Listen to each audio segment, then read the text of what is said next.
This is a capsule, and we're going to talk now about Putin, who also won't be coming to the BRICS summit, right? So, the BRICS won't have almost anyone there. There'll be the Narendra Modi from India, LULA, and that's it.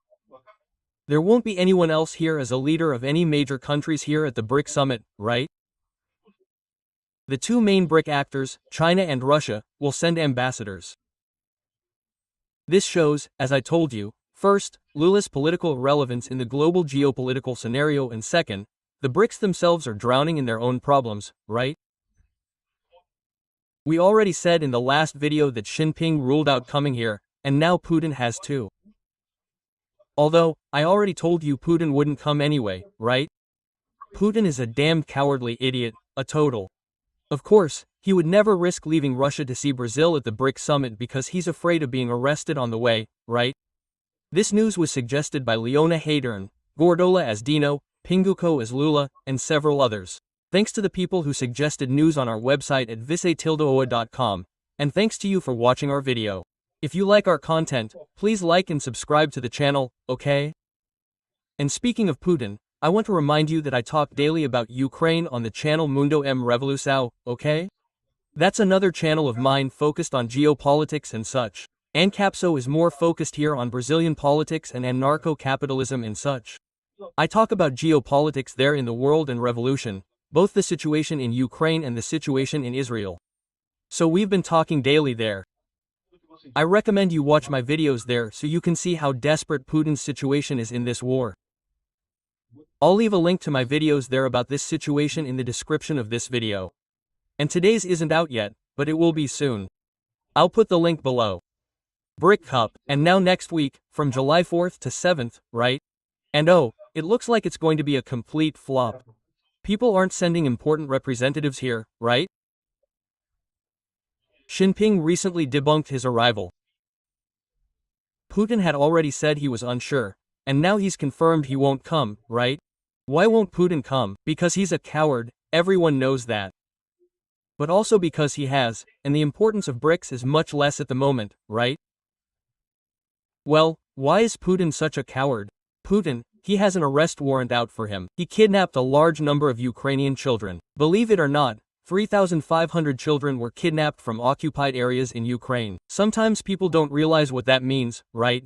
The areas were occupied by the Russians, but things keep happening there. Children going to school and stuff like that, and suddenly your child went to school early in the morning and never came back. What happened to him? He was sent to Russia. This happened repeatedly in the occupied regions of Ukraine. Children were kidnapped by Putin. It's tragic. Imagine the pain of these parents whose child went to school early and, oh, no, never came back.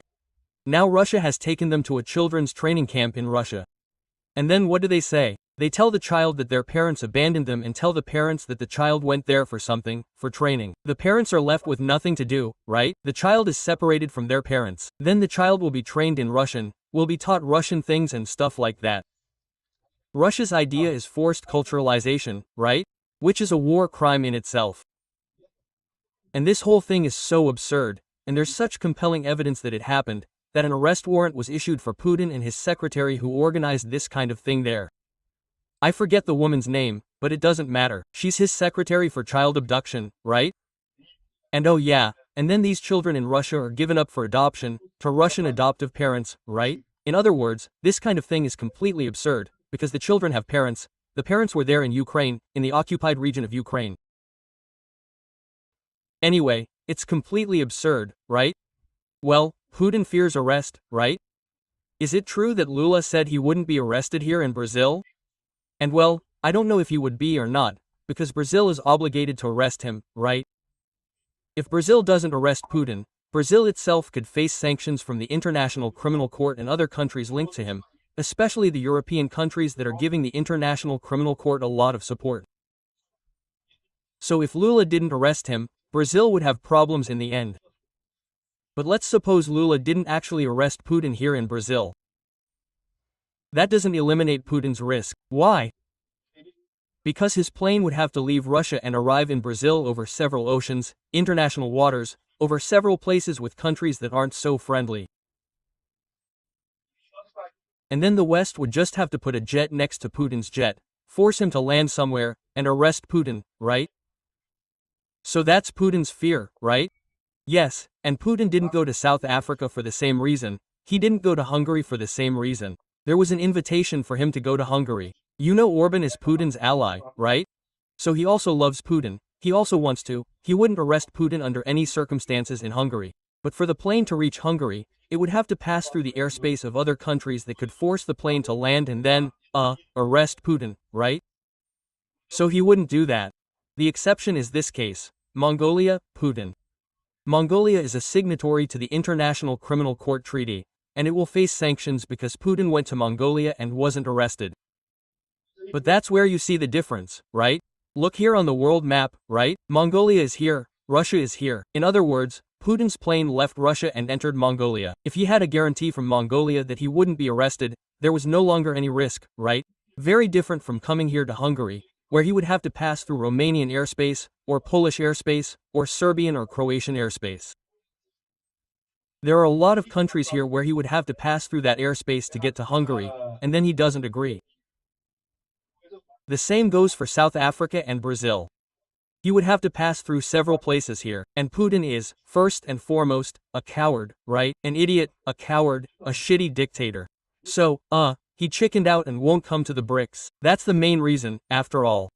But there's another reason, okay? Which is precisely the loss of importance of the BRICS. People were betting heavily on the BRICS, with a huge force to counter the United States and all that. And I always warned you, be careful with BRICS. BRICS, actually, are nothing, right? It's not like NATO, for example, which has to be a free defense agreement, right? If a NATO member is attacked, the other NATO members commit to attacking back. It's also not a trade agreement like the European Union, right? Which has preferential tariffs between EU members than with outside countries, right? That's not it, right? BRICS are nothing. BRICS are a meeting that happens from time to time for people to chat and discuss. So what happens in this case? There are a bunch of countries that are in a completely tragic economic situation, a bunch of failed dictatorship.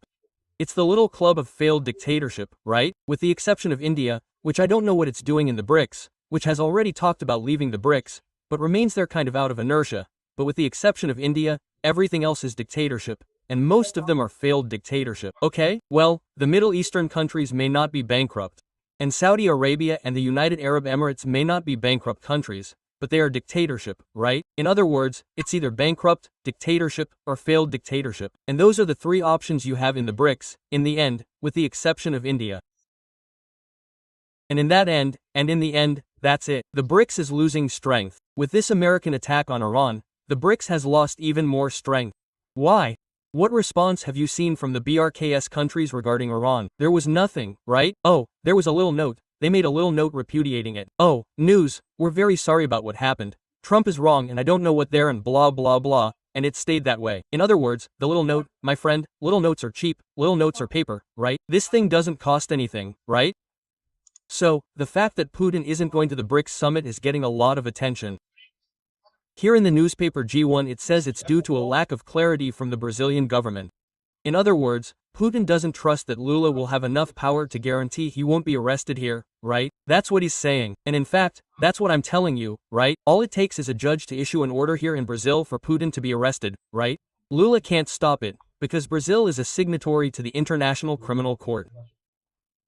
But the main thing is Putin's path to get here, which would be incredibly complicated to get here.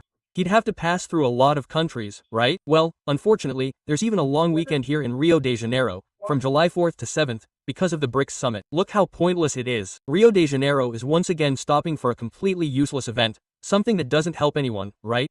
In the end, neither Putin nor Xi Jinping, which are the two largest countries in the BRICS in terms of importance, right? Russia, in terms of economic importance, is much smaller, you know, right? Russia's economy is smaller than Brazil's in the end, right?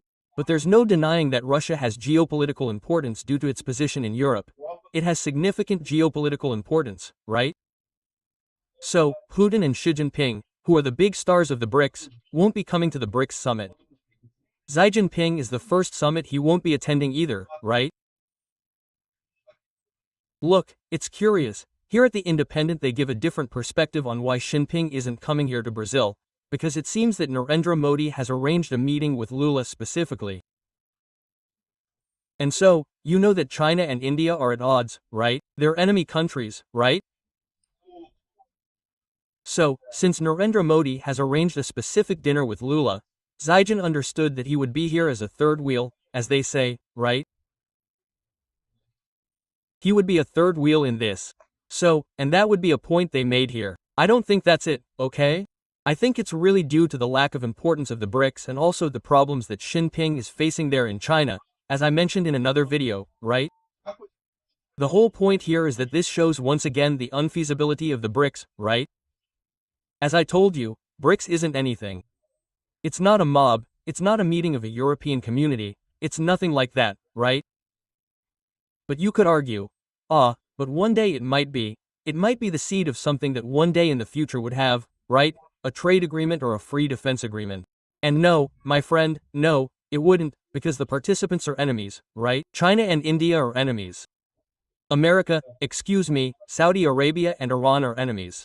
There are a lot of enmities within the bloc, and enmities that aren't easy to resolve in the end, right? In other words, BRICS is a useless group that tends to become increasingly useless from now on. Thank you for watching the video until the end. In addition to liking, sharing, and subscribing to the channel, consider becoming a sponsor with fees starting at $1.99. Click the Become a Member button below to learn about the conditions and benefits of sponsoring the channel. For more information about our project, visit our websites indicated on the screen.